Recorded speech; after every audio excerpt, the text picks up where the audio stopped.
சுப்பிரமணிய சாமி என்பார், கார்த்திகேயன் என்பார், சுவாமிநாதன் என்பார், குக அமுதன் என்பார், பாலசுப்பிரமணியன் என்பார், கருணாகரன் என்பார், கதிர்காம கந்தன் என்பார், கதிர்வேல சுவாமி என்பார், சேனாதிபதி என்பார், கதிர்வேலன் என்பார், பரமகுரு என்பார், முத்துக்குமாரன் என்பார், சூரனை கூறு போட்டவனாம், சுனாமியை விரட்டி விட்டவனாம், போகர் கொடுத்த பொக்கிஷமாம், பஞ்சாமிர்த பிரியனாம், பக்துமலை சுவாமியாம். அப்படிப்பட்ட முருகனவன் ரொம்ப ரொம்ப சின்னவனா சுவாமி.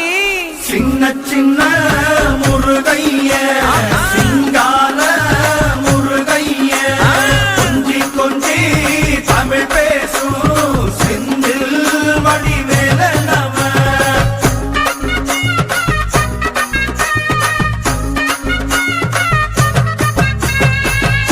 தமிழ் செல்வன் என்பார், சத்குரு